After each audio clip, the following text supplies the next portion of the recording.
So, you've done it. You've perfected your formula, you've got the branding just right, and you're dreaming about seeing your cosmetic line on store shelves. But before you can launch, there's one regulatory step you absolutely cannot skip: product notification. Let's break down exactly what you need to do to get your products to market the right way. So, here's our game plan for today. First, we're going to cover what this whole notification thing actually is and who's responsible for doing it. Then, we'll get into the nitty-gritty, the submission process, what happens after you hit send, and how to handle any changes you might make down the road. Let's dive in. All right, first things first, what exactly is product notification? You can think of it as the essential first step on your product's journey to the shelf. At its heart, it's really just the mandatory process of telling the authorities, hey, I have a new cosmetic product and I'm planning to sell it. Now, the key word here, and I really want you to hear this, is informing. This isn't an approval process where you're waiting for someone to give you a yes or no. It's a declaration. You're simply registering your product's existence so they know it's entering the market. Okay, so that brings us to the next logical question, right? If someone has to do the informing, who is that someone? Let's figure out who the key player is for this critical task. The official term you're going to see everywhere is the cosmetic notification holder. So for your business, your brand, who do you think that would be? That's right, it's you. Whether you're the head of the company, the person importing the product, or the individual brand owner, if you're the one putting that product on the market, you are the notification holder.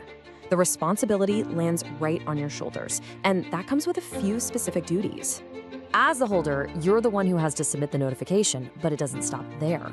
You're also on the hook for ensuring the product is safe and compliant, keeping all the product information up to date, and acting as the official point person for the authorities. It's a big role, and it's absolutely central to your product's legal standing. Okay, so we know the what and the who. Now let's get to the how. We're gonna break down the actual submission process into a super clear action plan. The whole thing really boils down to 4 main steps. You start by getting all your product details, they call them particulars, ready to go. Then you fill out the official submission forms, pay the fee, and finally, you submit your notification. Now, it sounds simple, but you know how it is. The devil's in the details, and getting those details right is absolutely crucial. And trust me, these are the details you really want to get right. First, language. Your submission must be in whatever language the regulatory authority requires, no exceptions. Second, privacy. If your formula has a trade secret, something that makes it special, you have to clearly mark that as confidential. And third, the fee.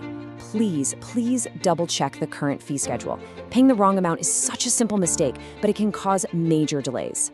So you've submitted everything correctly, you've checked all the boxes, you can breathe a little sigh of relief, but we're not quite at the finish line yet. Let's look at what happens next after you've hit submit. Once your notification is successfully processed, a few really important things happen.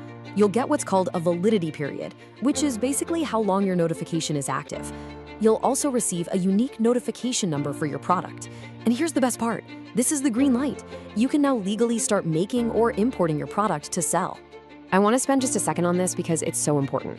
That notification number, it's everything. I want you to think of it as your product's official passport to the market. It's the unique code that proves to regulators, to distributors, to retailers that your product is legit. Keep a secure record of it. You're gonna need it. But look, we all know things change, right? Business is dynamic, products evolve. So what happens if you need to make some changes down the line? Our final section covers how to keep your notification file current and compliant. This happens all the time. Maybe you want to update the packaging, or you tweak the formula a tiny bit, or maybe your company even rebrands. So the big question is, does your original notification still count? Well, in a lot of cases, the answer is a hard no. You're gonna need a completely new notification if you change the product's name, if you alter the formulation in any way, or if your company's legal name changes. Basically, if any significant detail from your original submission changes, you have to start the process over again. So the crucial point, the big takeaway here is this. The information the authorities have on file must always match the exact product you're selling on the shelf. An accurate notification is a compliant notification. Keeping your files updated isn't just admin work. It's a fundamental part of staying legal.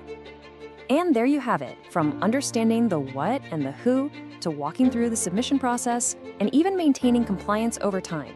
you now have the essential framework for cosmetic product notification. So the only real question left is, are you ready to confidently navigate this process for your next big launch?